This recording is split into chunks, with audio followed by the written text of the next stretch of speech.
Hey, Motorman here. If you just wandered on this channel by mistake, I'm a motor officer instructor. I'm the maker of the Ride Like a Pro video. I've got over 1,200 videos here on YouTube. And I get a lot of people from, I guess, European countries or from outside the States who think that when they see my class videos that it's some kind of test that you have to pass or that it's a beginner course. And they're always asking, well, why do these people take their 900-pound motorcycle to the beginner course? Well, it's not the beginner course, it's an advanced course. You got to have at least beginner skills before you come to my class.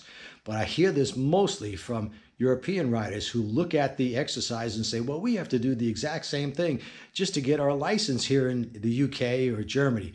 Well, that's what we're going to talk about today. That's not exactly true. You got to jump through a bunch of hoops in Europe to get a motorcycle license. Cost you a couple of $1,000s at least.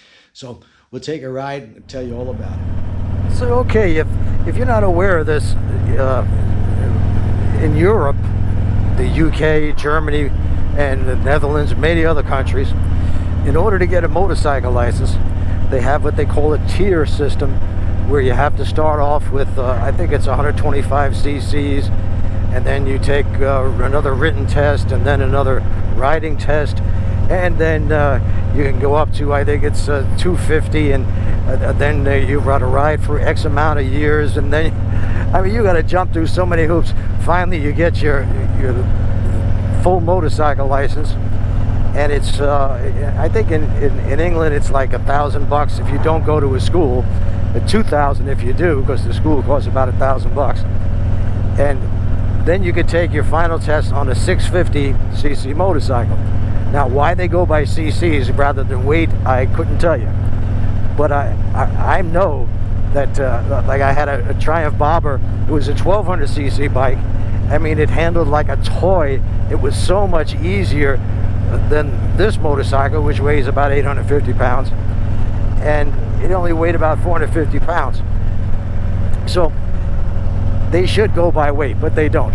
So what happens then? Well, then you got your full license. In Germany, the same thing. In fact, in Germany, they give you, there's a 1,000-question test before you even get on the motorcycle.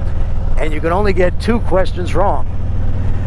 And again, it's going to cost you a couple of $1,000 by the time you get done and get your full license. But again, it's on a small bike. To me, a small motorcycle. What some might call here anyway, a mid-sized bike. 650cc's or larger, you can take your test on that bike. Now, nobody takes their test on an 800, 900 pound Harley Davidson, an Indian, a Goldwing. I've challenged many European riders that if you got a video, just one video, that's all I want, of somebody taking their riding test on a full-size 800, 900 pound touring motorcycle. I want to see it. I've never seen it. So these people go through all this, they jump through all these hoops, and then I get a lot of them that come to my class here in America, and they rent a Harley Davidson or an Indian. And amazingly, despite all the hoops they had to jump through and all the training they had to take, they're no better than US riders.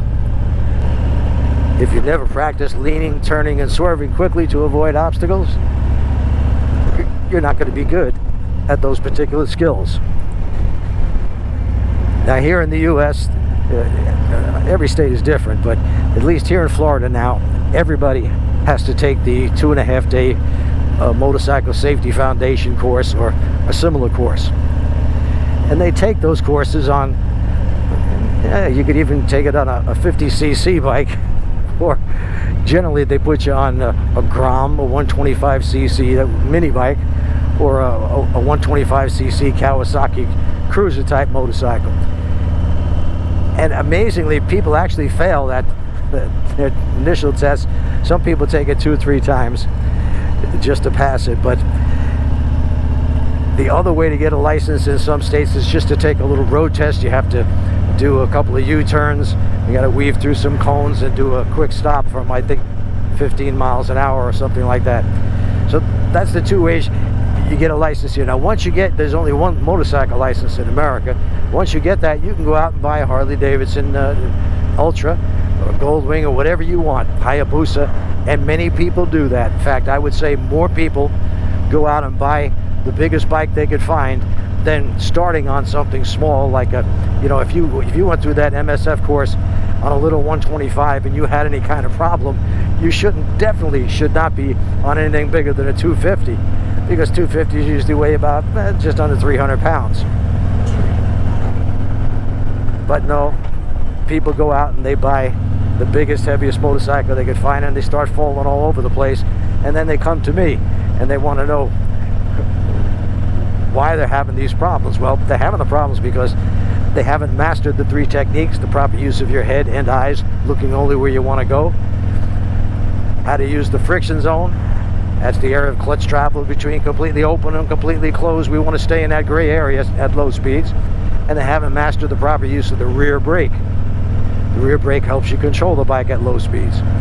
So if you haven't mastered that on a little 250cc bike or at the class that you took, you are going to have some serious problems on a bike like this. And it's mainly the intimidation factor of the heavy weight of the motorcycle, because the techniques are exactly the same on all bikes. But on these little 125s that you take in the MSF course, you could literally let the clutch out all the way and just let the bike idle through. I know a lot of people that do that. So they get out of that class, they get their license, and they've never even figured out how to use that clutch and throttle to their benefit. So don't tell me, folks, if you're from the UK or Australia or Germany, any of those places, that you could run through the course like I offer on a bike like this easily. You can't. I've never seen, and I've had dozens of people from all over the world come to my class, get on the rent a big heavy motorcycle, and they look just as bad as the American riders. And the only thing I could figure why that would be the case, because usually training puts you far ahead of everybody else who hasn't had any training. But if you've never practiced it and you last took the test 10 years ago, you haven't kept up with your skills, you're going to be in the same situation as American riders who just got their license in 2 days. By the way, those are Tab Performance mufflers, 4.5s with the medium baffles, because I know you're going to ask. They sound great. But that's why, if you think you're a great rider because you ride a little 650 bike in the UK, and then you come here and you get on a 900-pound Harley Davidson and you're dropping it all over the place, that's why. It's because these skills are perishable. You never used them after you got your full license. You never practiced on the 650 bike or whatever it is that you ride, and you reverted right back to the first day of riding. Now keep in mind that anybody, what I'm doing right now is I'm cruising straight down the road. I'll make great big wide turns once in a while and it'll come to a nice easy stop. That's not why we take training. Anybody can do that. But that's not what we train for. We train for the situation where somebody pulls out in front of you. You got to hit the brakes really hard, then release the brakes, then swerve around the guy who just pulled out in front of you. Or whatever the obstacle might be. A deer running across the street, a kid walking out in front of you, all these things. That's what we train for. We don't train for cruising straight on down the road. And that cruising straight on down the road, making those great big wide turns and coming to an easy stop, that ain't skill, folks. You may have 50 years of doing that, but it ain't gonna help you when you gotta lean and turn and swerve quickly. If you've never practiced leaning, turning, and swerving, you don't understand the techniques, head and eyes, friction zone, little pressure on a rear brake. If you don't understand those things, you will be just as bad as the person who just got out of the MSF course on a 125 Grom and suddenly bought an 800-pound motorcycle. So that's my rant for today. I hope you enjoyed it. I hope you learned something.